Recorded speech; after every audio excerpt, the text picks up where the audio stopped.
Chapter 5. That night felt like the longest and most terrible the Baudelaire orphans had ever had, and they'd had plenty.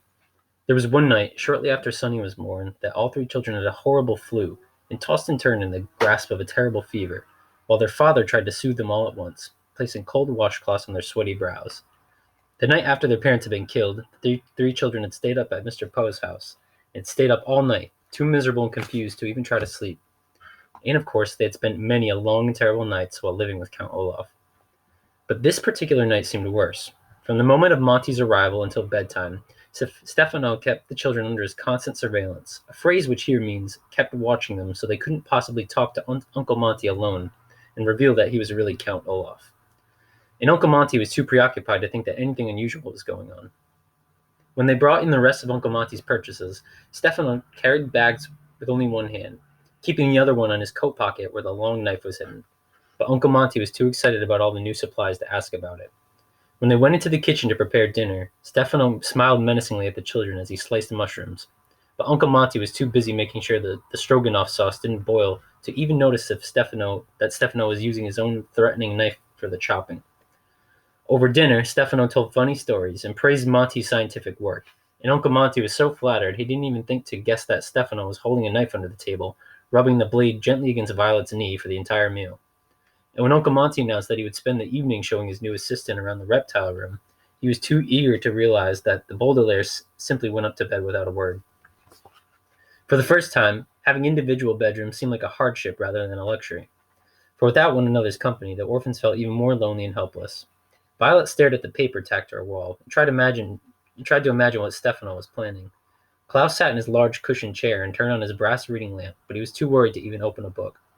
Sonny stared at her hard objects but didn't bite a single one of them.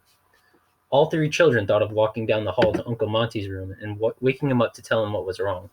But to get to his bedroom, they would have to walk past the room in which Stefano was staying, and all night long Stefano kept watching a chair placed in front of his open door. When the orphans opened their doors to peer down the dark hallway, they saw Stefano's pale, shaved head, which seemed to be floating above his body in the darkness. And they could see his knife, which Stefano was moving slowly like the pendulum of a grandfather clock. Back and forth it went, back and forth, glinting in the dim light, and the sight was so fearsome they didn't even dare try walking down the hallway. Finally, the light in the house turned the pale blue gray of early dawn, and the Baudelaire children walked blearily down the stairs to breakfast, tired and achy from their sleepless night. They sat around the table where they had eaten cake on their first morning at the house, and picked listlessly at their food. For the first time since their arrival at Uncle Monty's, they were not eager to enter the reptile room and begin the day's work. "I suppose we have to go in now," Violet said, finally putting aside her scarcely nibbled toast. "I'm sure Uncle Monty has already started working and is expecting us." "And I'm sure that Stefano is there too," Klaus said, staring glumly into his cereal bowl.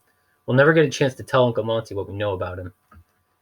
"Yinga," said Sonny sadly, dropping her untouched raw carrot on the floor. "If only Uncle Monty knew what we know," Violet said, "and Stefano knew that he knew what we know.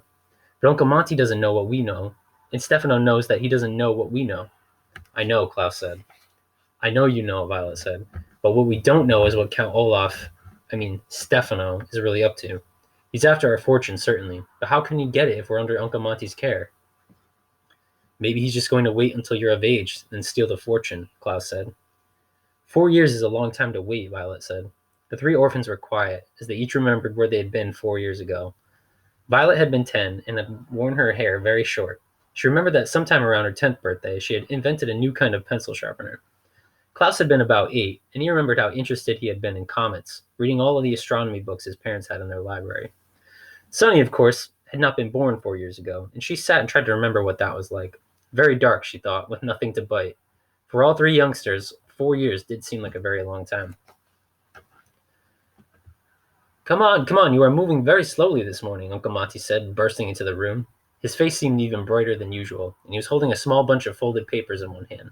"Stefano has only worked here 1 day, and he's already in the reptile room.